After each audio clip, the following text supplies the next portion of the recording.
नमस्कार दोस्तों, अनुष्ठान क्लास में आप सभी का बहुत बहुत स्वागत है। आप सबके लिए हिंदी में आज हम लेके आए हैं वाक्यांश के लिए एक शब्द, या इसे हम कह सकते हैं अनेक शब्दों के लिए एक शब्द। सबसे पहले हम शब्द समझेंगे कि अनेक शब्दों के लिए एक शब्द का मतलब क्या होता है। यानी शब्दों का एक ऐसा समूह जिसके बदले कोई एक शब्द लिखा जा सकता है, उसे कहते हैं वाक्यांश के लिए एक शब्द या अनेक शब्दों के लिए एक शब्द। तो आइए हम स्टार्ट करते हैं। अगर हम स्टार्ट करें तो पहला है जो बीत चुका हो। तो जो बीत चुका है उसको क्या बोलते हैं? अतीत बोलते हैं।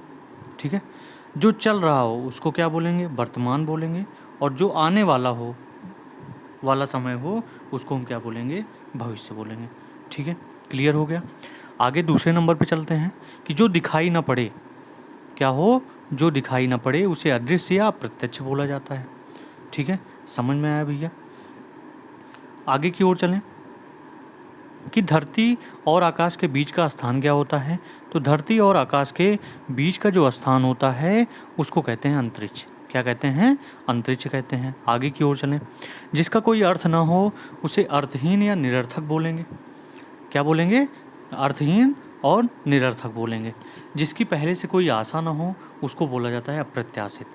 जिसका जन्म छोटी जाति में हुआ हो उसको बोलते हैं अंत्यज। क्या बोलते हैं उसको? उसको बोलते हैं अंत्यज। ठीक है। जो कभी उत्पन्न हुआ हो उसे बोलते हैं अधा प्रसूत। क्या बोलते हैं? अधा प्रसूत। उसे हम क्या बोलेंगे? उसे हम बोलेंगे अधा प्रसूत। 8वां नंबर है जो ना जाना जा सके, यानी जिसे ज्ञात न किया जा सके उसे हम क्या बोलते हैं? उसे बोलते हैं अज्ञेय। जो ज्ञात न किया जा सके, अज्ञेय। ज्ञेय का मतलब क्या होता है? जानना। ठीक है, तो आप क्या लगा सकते हैं? अज्ञेय।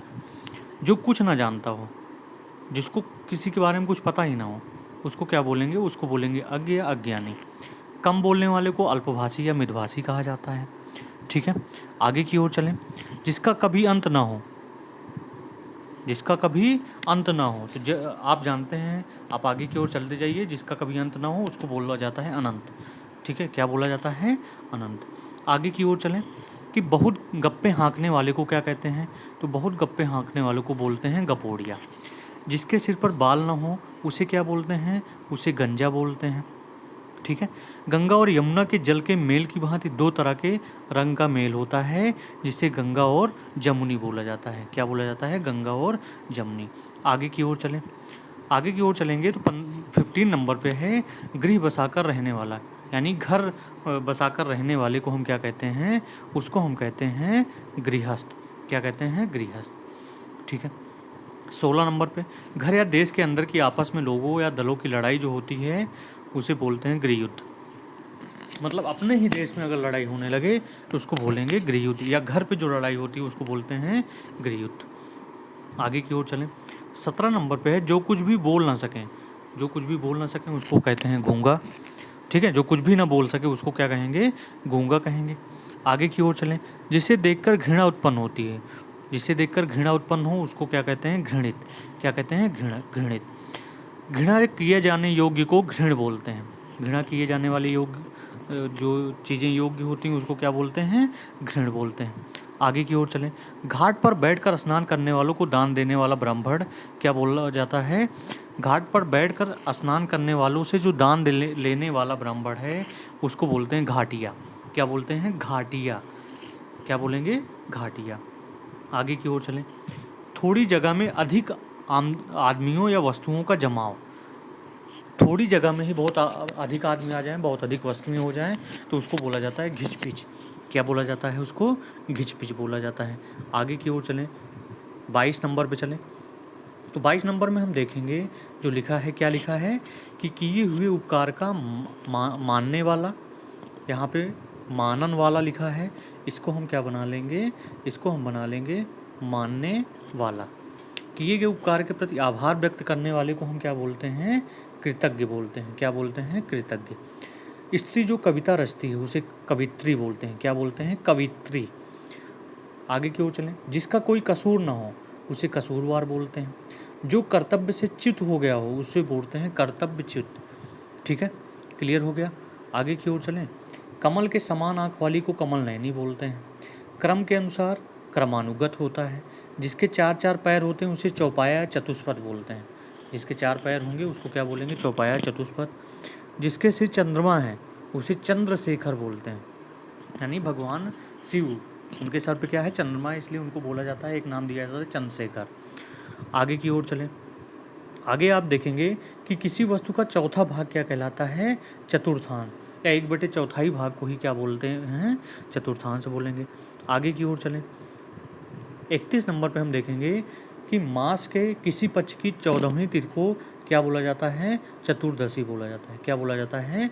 चतुर्दशी बोला जाता है। और आप देखेंगे अगला बहुत ही इंपॉर्टेंट है, ऐसा क्या जिसमें गद्य और पद्य दोनों का मिश्रण, मतलब जिसमें कहानी भी दिया गया हो और उसके साथ उसकी कविता भी दी गई हो, तो उसको बोलते हैं चंपू काव्य। क्या बोलते हैं? चंपू काव्य बोलते हैं। आगे की ओर चलें। 33 नंबर पे, जो कपड़ा बहुत फटा हुआ, जो कपड़ा बहुत फटा हुआ हो, तो गांव में आप जानते हैं वहाँ पे लोग बोलते हैं चिथड़ा, वो चिथड़ा सा कपड़ा पहन के आया है। ठीक है, आगे की ओर चलें। 34 नंबर, जो किसी वस्तु या व्यक्ति के गुण दोष की आलोचना करता है उसे क्या बोलते हैं? आलोचक कहते हैं। क्या बोलते हैं? आलोचक कहते हैं। ठीक है, 35 नंबर पे है, जिसे विश्वास या दिलासा दिलाया गया हो उसको क्या बोलते हैं? आश्वस्त बोलते हैं। जिसे विश्वास या दिलासा दिला दिया जाए उसको बोला जाता है कि वह व्यक्ति आश्वस्त हो चुका है। ठीक है, 36 नंबर पे चलें। जो स्वयं का मत मानने वाला हो, केवल स्वयं की बातें मानने वाला आत्मभिमत बोला जाता है। कि क्या बोला जाता है? आत्मभिमत। आकाश को चूमने वाला क्या बोला जाता है? आकाशचुंबी। ठीक है, कुछ आकाश को चूमने वाली इमारत जैसे बन गई तो गगनचुंबी इमारत या आकाशचुंबी इमारत बोल सकते हैं। ठीक है, 38 नंबर है। 38 नंबर क्या है? जिस पर किसी का आतंक छाया हो उसे बोला जाता है आतंकित। क्या बोला जाता है? आतंकित। जिस पे किसी का आतंक छाया हो, जो कोई डराया गया हो तो उस डरने वाला व्यक्ति आतंकित हो जाता है। आगे की ओर चलें। जो ऊपर कहा गया है, जो ऊपर कहा गया है इसका मतलब होता है उपरयुक्त। ठीक है, उपकार करने वालों को क्या कहते हैं? उपकारी या परोपकारी कहते हैं। ठीक है, आगे की ओर चलें। आगे की ओर चलेंगे, 41 नंबर पे हम चलेंगे तो वहाँ पे देखेंगे, क्या हम देखेंगे कि किसी के बाद उसकी संपत्ति या पद को ग्रहण करने वाला व्यक्ति उत्तराधिकारी कहलाता है। ठीक है, राजा पहले जो बनते थे उत्तराधिकारी राजा घोषित किए जाते थे। ठीक है, उनके ही पुत्र बनाए जाते थे, तो वहाँ पे क्या होगा? उत्तराधिकारी होगा। आगे की ओर चलें। जो सब कुछ उदारता से देना जानता हो उसे उदार मना बोलते हैं। उदार मन, जो उदार मन से देना चाहता हो उसको क्या बोलते हैं? उदार मन। ऊपर की ओर उछाला गया उच्छिप्त, ऊपर की ओर जो उछाला जाए उसको क्या बोला जाता है? उच्छिप्त बोला जाता है। जिस प्रकार उपकार किया गया हो उसके बोलते हैं उपकृत। जिसने ऋण चुका दिया हो उसको क्या बोलते हैं? ऋण। जो धरती फोड़कर जन्मता है उसे उद्भिज बोलते हैं। और एक ही आदमी का अगर अधिकार हो तो उसे एकाधिकार बोलते हैं। क्या बोलते हैं? एकाधिकार। तो इसमें सबसे इम्पॉर्टेंट है, जो धरती फोड़कर जन्म लेता है उसको उद्भिज बोलते हैं। जिसने ऋण चुका दिया वो ऋण बोलेंगे। जिस पर उपकार किया गया हो उपकृत बोलेंगे। आशा होगी ये वाक्यांश के लिए एक शब्द आपको बहुत अच्छे से समझ में आया होगा और आपके क्वेश्चन के दायरे को क्या कर देगा? थोड़ा ना थोड़ा बढ़ाएगा। तो अगर ये चैनल आपको अच्छी लगे तो आप लाइक और सब्सक्राइब करना ना भूलें। ठीक है, इसी के साथ इस पर अब विराम दिया जाता है। अगली बार फिर से इसी बात पे बात करेंगे और फिर से हम 50 का एक सीरीज़ लेके आएंगे और उसमें हम वाक्यांश के लिए एक शब्द के बारे में बात करेंगे।